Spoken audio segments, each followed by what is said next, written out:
오직 하나님의 말씀만이 영적인 지도요, 우리의 삶의 모든 것이 되는 주님의 축복의 말씀인 것입니다.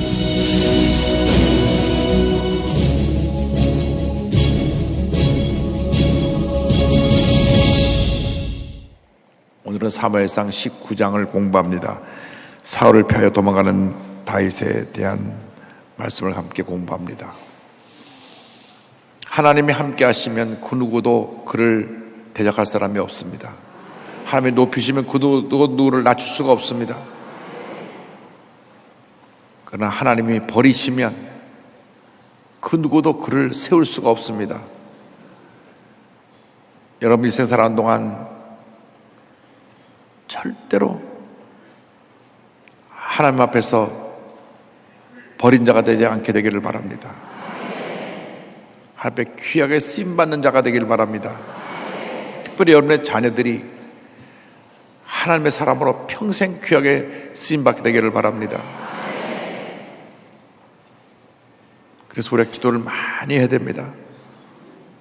우리 자신을 위해서 기도해야 되고, 가정을 위해서 기도해야 되고, 자녀를 위해서 기도해야 됩니다.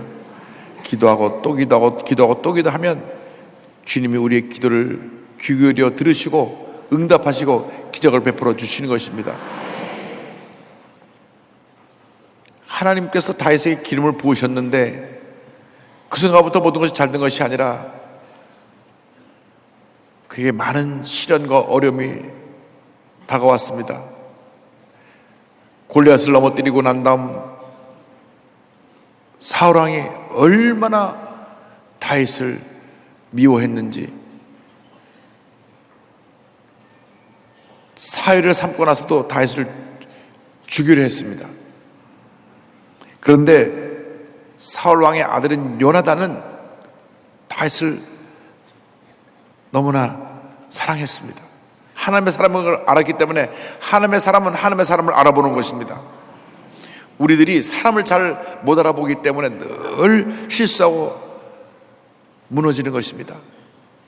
하나님의 사람은 하나님의 사람을 분별하여 볼 수 있어야 되는 것입니다. 그런데 요나단은 하나님의 사람이에요. 그래서 다윗이 하나님의 사람인 것을 알고 평생 다윗을 사랑하고 다시 잘 되기만을 원했습니다. 진정한 하나님의 사람은 상대편이 하나님의 사람인 것을 알 때 잘 되기를 원하는 사람들입니다. 끌어내리는 사람이 아니라 잘 되게 하는 사람입니다. 다윗을 변호하는 요나단에서 19장 1절 이하에 나옵니다. 1절을 보겠습니다. 사울이 그의 아들 요나단과 그의 모든 신하에게 다윗을 죽이라 말하였더니 사울의 아들 요나단이 다윗을 심히 좋아하므로 왕이 명령을 내립니다.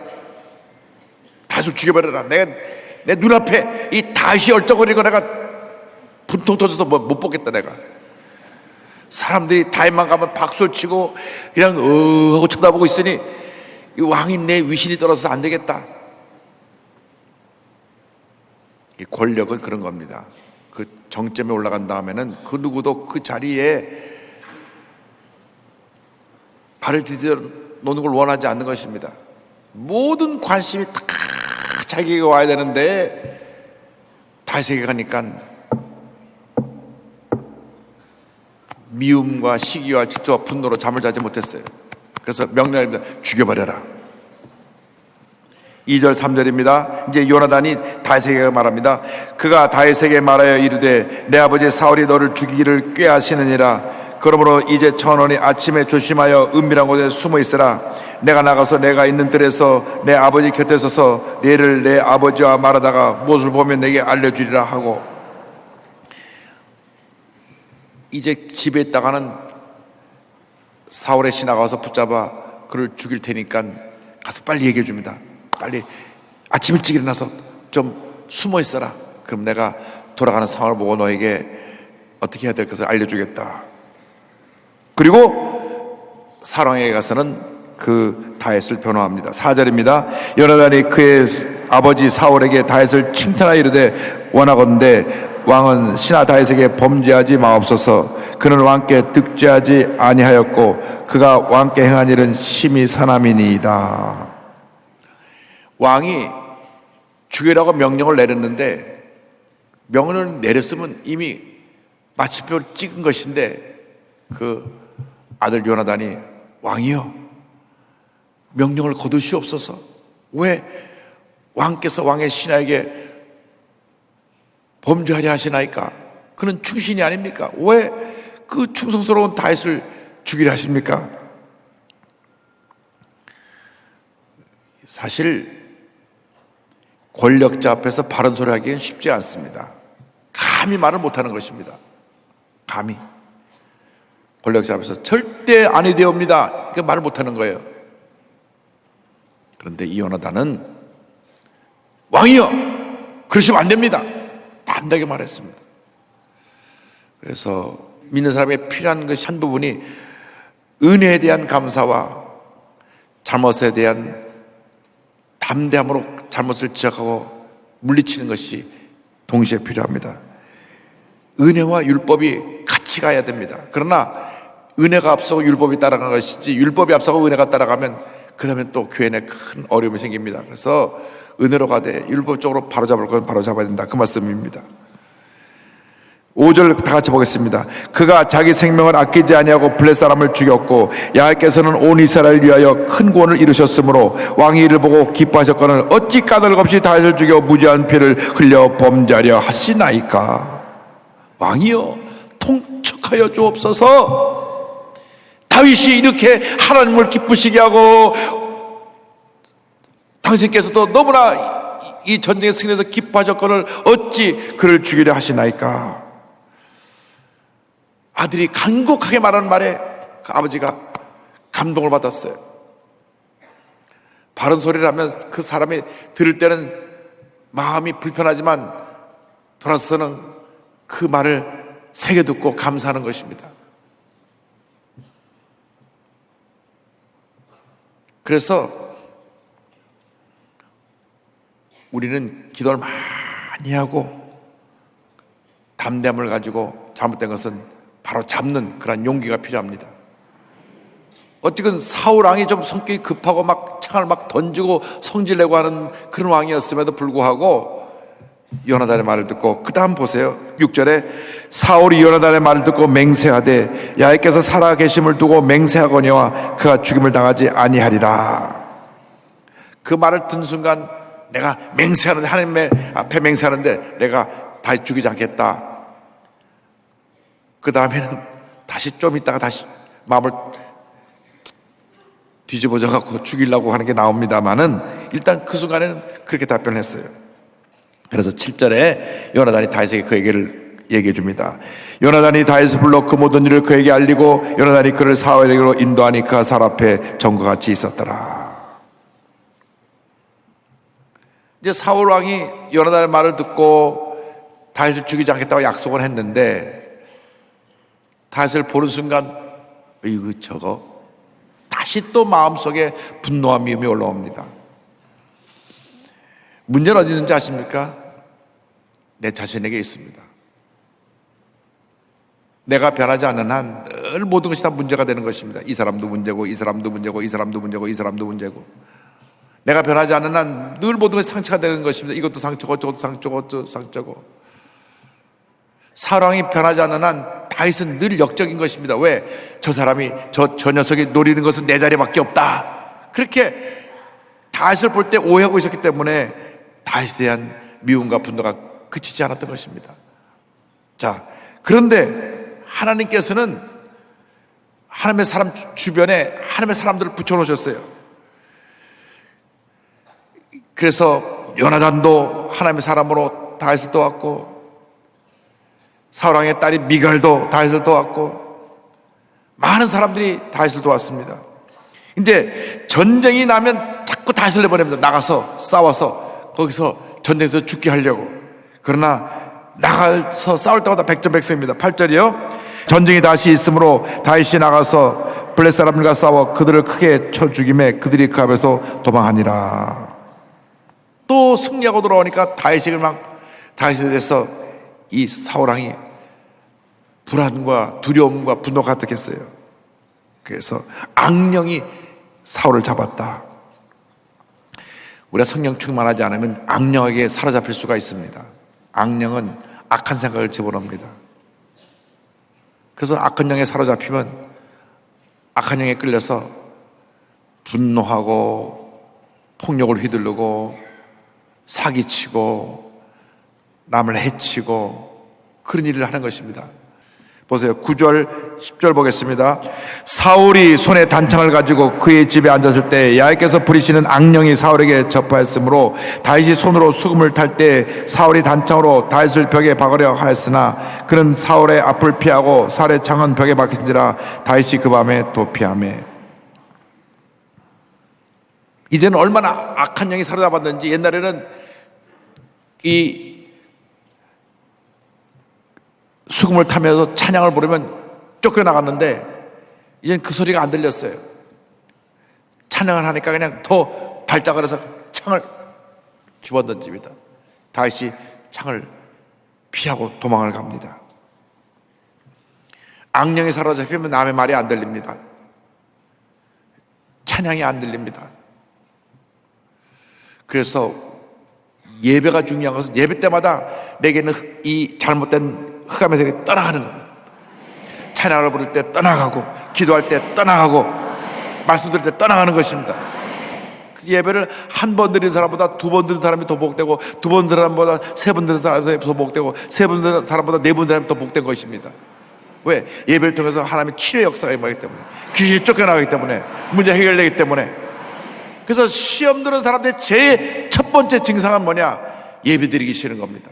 교회 나가고 싫은 거예요. 그럼 시험에 들었다는 겁니다. 아, 저 사람은 영적인 감기가 들었구나. 그 다음에 교회를 한 번도 못 빠지기 시작하면 영적인 몸살을 앓게 되고, 그 다음에는 교회를 장기 불출석하면 중병에 들어 누워있는 것입니다. 그렇기 때문에 교회 나오고 싫거들랑 더 나와야 돼요. 예배드리기 싫거들랑 더 열심히 드려야 돼요. 은혜가 되든 안 되든 앉아만 있기만 해도 하나님의 은혜가 그를 변화시키는 것입니다. 감동시키는 것입니다. 절대로 교회가 멀어지고 예배가 멀어지면 안 됩니다. 오늘 아침 비가 막 왔는데, 아이, 비 오는데 뭐 집에 있지. 그랬다가는 그냥 악한 영이 쑥 들어가서 불평해라, 원망해라, 남 욕해라, 밥투정해라, 싸워라, 잘한다, 잘한다. 그렇게 되는 거예요. 근데 교회 오니까 할렐루야, 오늘 청가대가 얼마나 찬양을 잘했어요. 우리 한번 박수 한번 쳐주세요.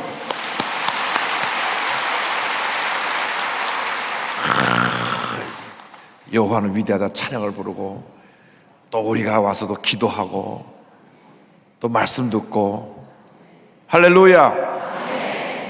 그것이 은혜인 거예요. 그것이 예배를 통해서 우리가 살아나는 것입니다. 그런데 사울왕은 그런 은혜가 없어가지고 악령에 사로잡혀서 창을 던졌다. 여기 성경에 야훼께서 부리시는 영이라는 표현은 다른 것이 아니라 하나님이 그러한 것을 허락하셨다는 것입니다. 하나님의 허락 속에 있어요. 악한 영도 우리가 함부로 못 침투하는 것은 하나님의 그것을 허용해 주셔야만 욥이 연단을 받듯이 그러한 시험이 다가오는 것입니다. 그런데 그러한 것은 본인이 그렇게 마음이, 믿음이 떠나서 불신앙으로 가득했기 때문에 그러한 일이 생기는 것입니다. 그래서 우리가 아까 찬송 부르잖아요. 믿음으로 사는 자는 하늘 위로 받겠네. 믿음의 사람들이 되길 바랍니다. 믿음의 용사, 주여 내게 큰 믿음을 주시옵소서. 믿음의 은사를 갖고 모든 어려움을 이기고 승리하며 살게 하여 주시옵소서. 자, 11절 12절 다 같이 보겠습니다. 사울이 전령들을 다윗의 집에 보내어 그를 지키다가 아침에 그를 죽이게 하려 한지라. 다윗의 아내 미갈이 다윗에게 말해 이르되 당신이 이 밤에 당신의 생명을 구하지 아니하면 내일은 죽음을 당하리라 하고, 미갈이 다윗을 창에서 달아내림에 그가 피하여 도망하니라. 이제는 아예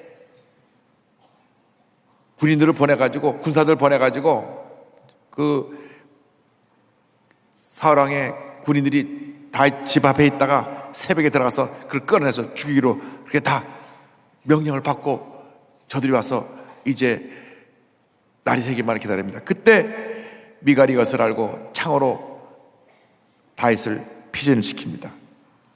13절 14절이요. 미갈이 우상을 가져다가 침상에 누이고 염소털로 엮은 것을 그 머리에 씌우고 의복으로 그것을 덮었더니 사울의 전령들을 보내어 다윗을 잡으려 하매 미갈이 이르되 그가 병들었느니라.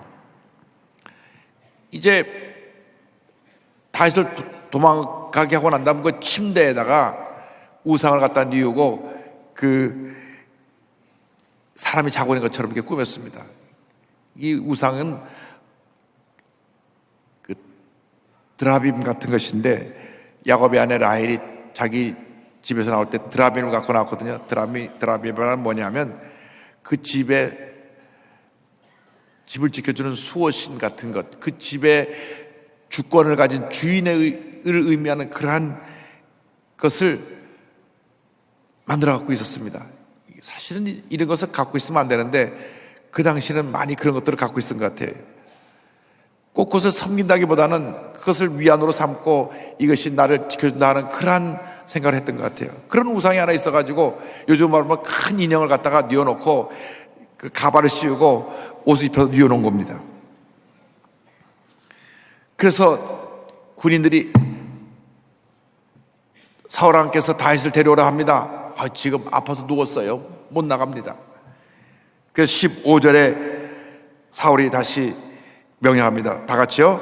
사울이 또 전령들을 보내어 다윗을 보라 하며 이르되 그를 침상째 내게로 들고 오라. 내가 그를 죽이리라. 아파서 누워있다고 그 침대째 들고 와라. 침대 들고 와라. 그래서 다윗이 다시 갑니다. 공주님 문 좀 열어주세요. 왕의 명령입니다. 지금 아파 누워있는데 안 됩니다. 문을 강제로 들어가 보니 침대에 누워있는데 들춰보니까 우상이 옷을 입고 가발 쓰고 누워있어요. 16절 17절 보겠습니다. 전령들이 들어가 본즉 침상에는 우상이 있고 염소털로 엮은 것이 그 머리에 있었더라. 사울이 미갈에 이르되 너는 어찌하여 이처럼 나를 속여 내 대적을 놓아 피하게 하였느냐. 미갈이 사울에게 대답하되 그가 내게 이르기를 나를 놓아 가게 하라. 어찌하여 나로 너를 죽이게 하겠느냐 하더이다 하니라. 그래서 이 미갈에게 화를 내니까 변명을 합니다. 나를 도망가게 하지 않으면 나를 죽인다고 해서 내가 할 수 없이 도망시켰습니다. 아버지가 그 딸한테 어떡하겠어요? 사울왕은 하나님의 은혜를 저버리고 마음에 미움과 분노로 가득해서 이 같은 잘못을 계속하게 되고 하나님께 버림을 받게 된 것입니다. 그래서 다윗이 피하여 이제 사무엘이 있는 곳으로 갑니다. 다윗을 보호하는 사무엘에 대해서 18절에 나옵니다. 18절 보겠습니다. 다윗이 또 피하여 라마로 가서 사무엘에게로 나아가서 사울이 자기에게 행한 일을 다 전하고 다윗과 사무엘이 나윗으로 가서 살았더라.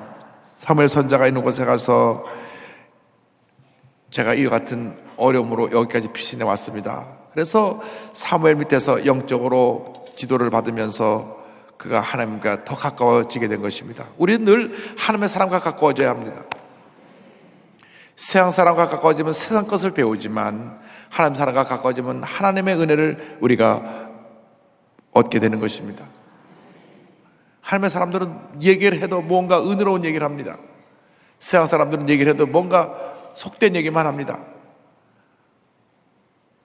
세상 사람들은 우리를 타락시키는 얘기를 하지만 하나님의 사람들은 우리를 살리고 변화시키고 치료하는 얘기를 전해주는 것입니다. 그래서 여러분들이 하나님의 사람을 분별하고 하나님의 사람들과 교제해야 됩니다. 구역 식구들이 다 하나님의 사람으로 변화되기를 바랍니다. 늘 우리가 하나님의 사람의 모습으로 살아야 복을 받는 것이지 세속적으로 살고 그냥 입만 열면 유행가를 불러 제끼고 그거 안 됩니다.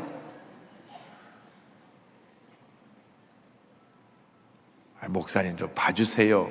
그거 아니에요. 그런 거 우리가 달라야 됩니다. 달라야 돼요. 오래전 얘기예요. 79년도 제가 우리 교회 출판사에 편집장을 했을 때 하루 야외 편집 직원들하고 야외 나가서 식사를 한 적이 있는데 타고 가는데 그때 제가 목사 안수 받고 앉자고 전사했는데 전사님 오늘만 저희들이 사제 찬송가 부르겠으니까 이해해 주세요. 그래서 사제 찬송가가 뭔가 했거든요. 딱 버스를 타고 청평까지 가는 2시간 동안 내내 유행가를 불러 제끼는데 태어나서 내가 제일 많이 유행가를 들어본 날이 그날이었어요. 제가 놀란 것은 그 많은 유행가들을 그들이 끊임없이 불러대는데 다 외고 있더라니까. 그래서 제가 그때 뭐 남양열차가 뭐고 그때 다 그때 들었다고 그래요.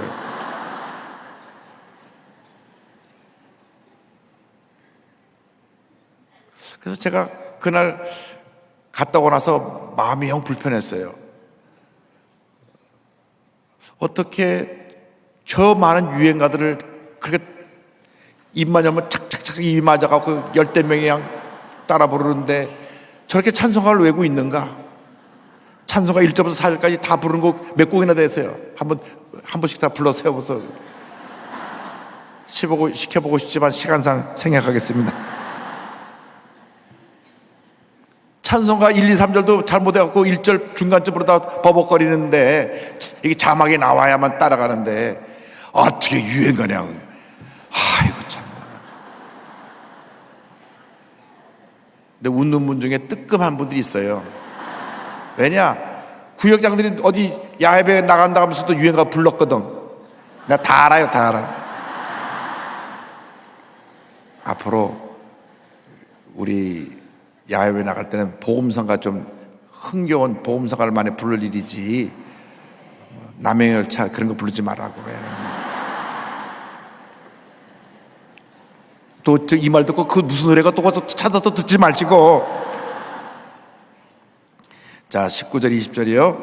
어떤 사람이 사울에게 전하 이르되 다윗이 라마라에 있더이다 하매 사울이 다윗을 잡으려 전령들을 보냈더니 그들이 선자 무리가 예언한 것과 사무엘이 그들의 수령으로 선 것을 볼 때 하나 명이 사울의 전령들에게 임하매 그들도 예언을 한지라. 이제 잡으러 보냈더니 얼마나 성령 충만한 은혜가 임했는지 거기 잡으러 간 다음에 다 성령 충만 받고 성령 받고 예언을 하기 시작했어요. 그러니까 같이 은혜 받았으니까 잡으러 갔다가 그냥 돌아옵니다. 그래서 21절 또 다시 보냅니다. 어떤 사람이 그것을 사울에게 알림해 사울이 다른 전령들을 보냈더니 그들도 예언을 했으므로 사울이 세 번째 다른 전령들을 보냈더니 그들도 예언을 한지라.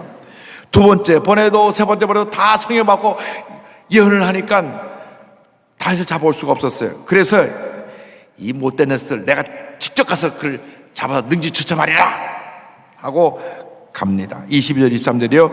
이에 사울도 라마로 가서 세구에 있는 큰 우물에 도착하여 물어 이르되 사무엘과 다윗이 어디 있느냐? 어떤 사람이 이르되 라마 나윗에 있나이다. 사울이 라마 나윗으로 가니라. 하나 명이 그에게도 임하시니 그가 라마 나윗 이리까지 걸어가며 예언을 하였으며. 24절이요. 그가 또 그의 옷을 보고 사무엘 앞에서 예언을 하며 하루 밤낮을 벗은 몸으로 누웠더라. 그러므로 속담에 이르기를 사울도 선정이 있느냐 하니라.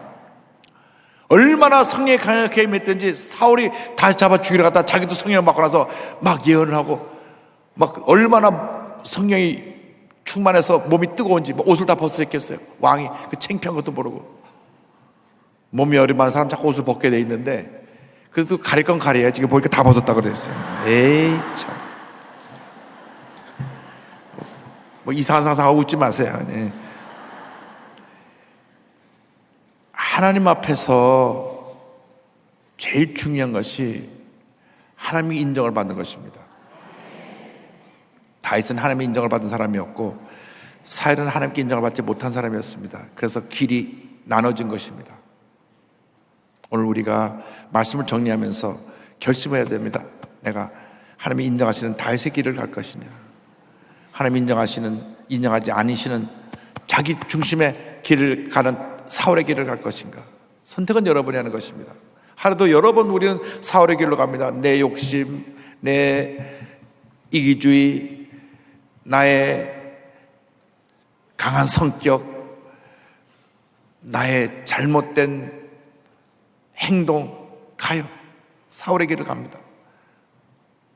그러나 그때마다 우리가 회개하고 돌이켜서 하나님 인정하시는 다시 길로 돌아오게 되기를 바랍니다. 주님 나를 용서하여 주옵소서. 내가 주 앞에 범죄하였나이다. 나를 용서하여 주시옵소서. 여러분들이 하나님이 기뻐하시는 다윗의 길을 가면 하나님이 붙들어 주시는 것입니다. 선택은 여러분이 하는 것입니다. 하나님이 강제로 이렇게 여러분을 끌고 가시는 것이 아니라 여러분이 성령으로 충만해서 그렇게 선택을 해야 그 길로 가는 것입니다. 주님 우리를 성령으로 충만케 하여 주셔서 하나님이 기뻐하신 길을 가게 하여 주시고 한평생 주님 영광에 살다가 주님 앞에 서서 잘 하였도다 착하고 충성된 종아 칭찬받는 우리 모두가 되게 하여 주옵소서. 이 같은 복된 인생 살아가시기를 주님의 이름으로 축원합니다. 기도하겠습니다. 사랑과 은혜와 자비가 무한하신 하나님 아버지, 한평생 우리가 하나님 기뻐하시는 다윗의 길을 가게 하여 주시고 자기중심적인 사울의 길을 가지 않도록 주님 우리를 붙들어 주시고 성령으로 충만케 하여 주시옵소서. 예수님의 이름으로 기도 올리옵나이다. 아멘.